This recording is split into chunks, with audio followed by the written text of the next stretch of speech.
Var mı senin ders?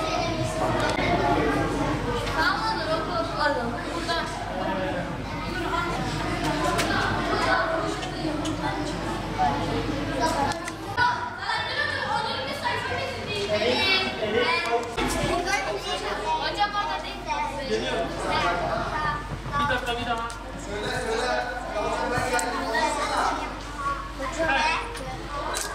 Birinci yapıyoruz. Ne yapıyoruz? Del. Perdeyi. Se.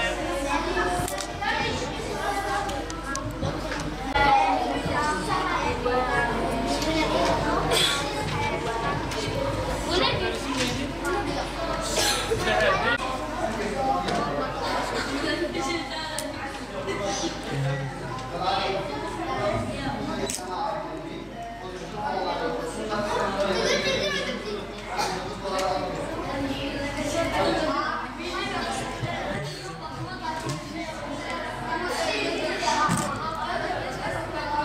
Kur'an kursu genel manada iyidir. Neden?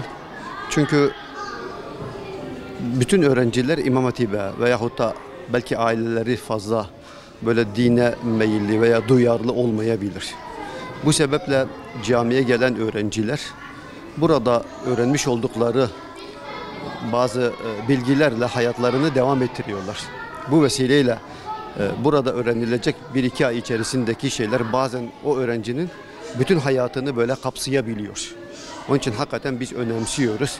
Velev ki 1,5 ay dahi olsa öğrenci gelip camilerdeki o havayı teneffüs etmesi hayatının geri kalan bütün o safhasını kapsayacaktır inşallah ve etki edecektir. Malumunuz 3 Temmuz'da başladı. 11 Ağustos'ta bitecek. Ortalama 5 hafta sürecektir. Bu süre içerisinde hafta içi 5 gün. Hafta sonlarında tatil vardır. Sabah 9 ile 12 arası. Gelen öğrenciler bazıları mesela ailelerinden biz izin alıyoruz. Onların öğle namazını da beraber kılmasını biz önemsiyoruz. Hem namazı da öğrenmiş olur, hem cemaate karışmış olur. Hem cemaat alışır çocuklara, hem çocuklar cemaate, camiye alışır. O açıdan böyle buna da önem veriyoruz. Diyanet İşleri Başkanlığı diyor her sene biz çocukları bütün yaz tatilinde alıyoruz. Bu sene biraz belki çocuklar biraz daha kendi kendilerine aileleriyle beraber tatil yapsınlar diye biraz daha az süreyi tuttu. Ama yine de 5 hafta içerisinde yapılacak çok şeyler vardır inşallah. Beraber çocuklarla yapacağız inşallah. Tabii biz Gençlik Spor Müdürlüğü ile beraber koordineli olarak çalışıyoruz. Bundan önceki senelerde de biz yaptık. Öğrencileri topluyoruz. Yani ayda 1-2 defa mutlaka havuza götürüyoruz. Havuz seferimiz var. Ondan sonra çocuklarla futbol maçları veyahut da futbol müsabakaları. Onun dışında efendime söyleyeyim belki piknik inşallah. Bundan önceki dönemlerde de yaptık. Vesaire böyle inşallah sosyal faaliyetlerimiz olacaktır öğrencilerimizle. 5 hafta dahi olsa çocuk mutlaka bir şeyler alır. Bundan önceki dönemlerde biz ders almışız.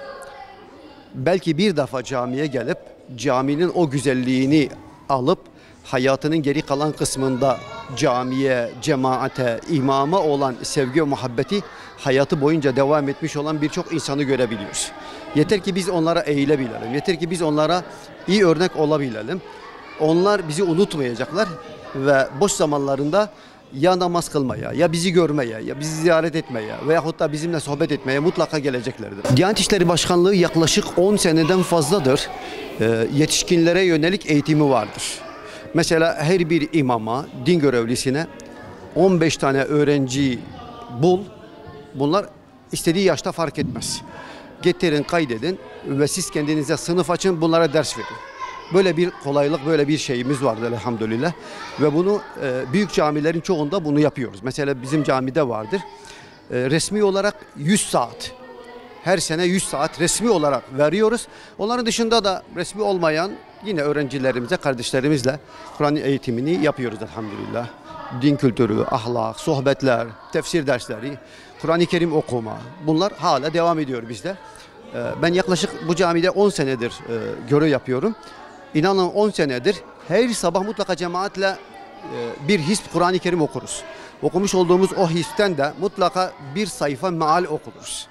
Hem onlar istifade ediyorlar hem biz bilgilerimizi tazelemiz onların sayesinde araştırmaya vesile oluyor inşallah bu şeyler.